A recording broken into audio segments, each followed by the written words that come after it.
High good evening, welcome to my new blog the happy hub. আশা করছি তোমরা সবাই ভালো আছো।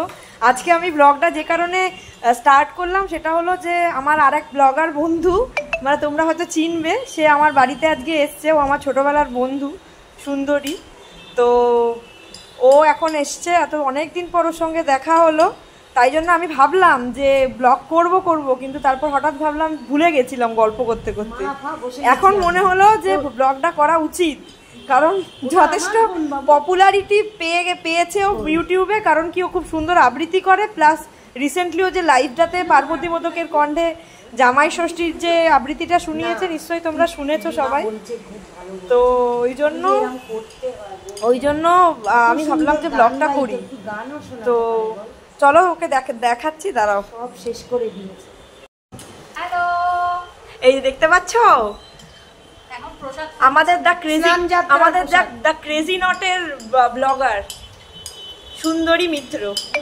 উনি এখন আমাদের বাড়িতে এসেছেন, এসে জগন্নাথ দেবের পুজোর প্রসাদ খাচ্ছেন। আর এই যে আইসক্রিমটা গলে জল হয়ে যাচ্ছে, কখন খাবে তার ঠিক নেই। ব্যাগটাকে এমনভাবে উনি রেখেছেন যেন মনে হচ্ছে এখনই বাস কন্ডাক্টরিতে তাড়াতাড়ি বেরিয়ে পড়বেন। এই হচ্ছে ব্যাপার। তো আমার ওকে দেখে খুব খুশি, কারণ কি আমার ছোটবেলার বন্ধু, মানে ছোটবেলা মানে হচ্ছে যখন সুন্দরী খুব ঝগড়ুটে ছিল, স্কুল লাইফ, তখন সুন্দরী একটা গুড়গুড়ে ছোট স্কার্ট পরতো। সেই স্কার্টটা পরে সুন্দরী একদম সেই মানে সে কি বলবো, ঝাপট দিয়ে হেঁটে হেঁটে বেড়াতো একেবারে। আর সবার সাথে বেশ ঝগড়াত্মক, মানে কিছু হলে এটা ঝগড়া করতেই হবে। সেই সুন্দরী এখন একবারে বিয়ে টিয়ে করে একেবারে গুছিয়ে বসেছে একদম।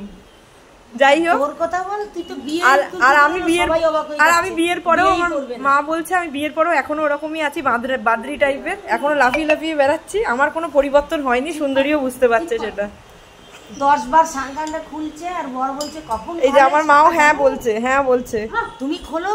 এই যে হ্যাঁ বলছে। কৌশিক বলছে দেখতে কখন শাখা খুলে, জানো তুমি শাখা খুলছো, এখনো অবধি ম্যাচুরিটি তো আসেনি। হ্যাঁ, কৌশিক বলছে বারবার শাখা খোলো আর পরো, এমনি করছে। কি করতে হবে কি করতে সেটাই জানিস কি। আরে ব্লগ চলছে, তুই এখানে আমাকে এরকম করে খিস্তি মারছিস। ব্লগে তো বুঝে যাবে যে ক্রেজি নটের যে ব্লগার সে কি বলছে উল্টো পাল্টা। খিস্তি মারা উচিত। আমি কি বলবো, তুই করছিস না যেটা সেটা বলছি। সারা দুনিয়ার লোক দেখছে আমি একটা পাগলা জামা পরেছি, লাইট পড়েছে, সবই দেখা যাচ্ছে। দেখছেন সবাই, দেখুন আমার মা কিরম ভাবে আমাকে কি বিয়ে করছে, খোঁচাচ্ছে আমার বন্ধুর সাথে। আমি একা পড়ে গেছি, এখানে কেউ নেই।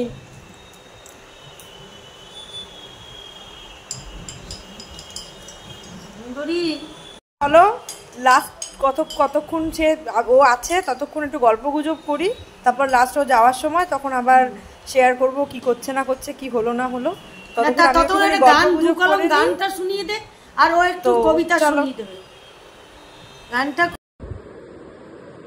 যে কারণে আমরা ভিডিওটা এন্ড করতে পারিনি সেটা হলো দুজনে ব্যস্ত হয়ে পড়েছিলাম, ও বাড়ি চলে গেল আর আমি তো ফোনে ব্যস্ত ছিলাম, তাই এন্ডটা করতে পারিনি।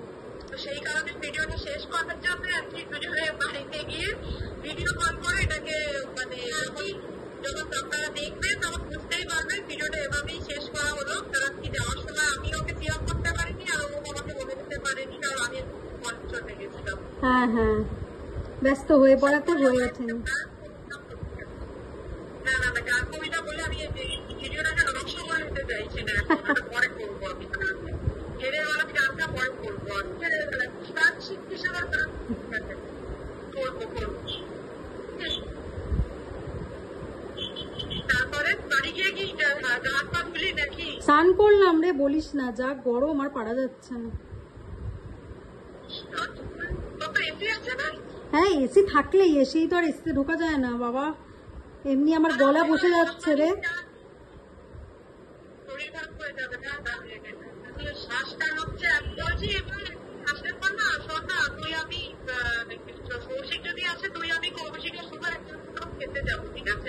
হ্যাঁ প্ল্যান করিস, উইকেন্ড দেখে করতে হবে শুভর, না হলে তো ওর আবার শনি রবি ছাড়া ছুটি হয় না।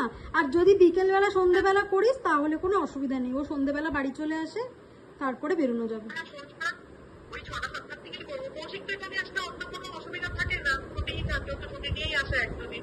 আর যদি তারপরে তোর সাথে আমার বেরোনোর কথা ছিল, এবার তো বল আমি তোকে আগে বলে দেবো, তুই আর আমি একদিন বেরোবো নিজেদের মতন। ঠিক আছে?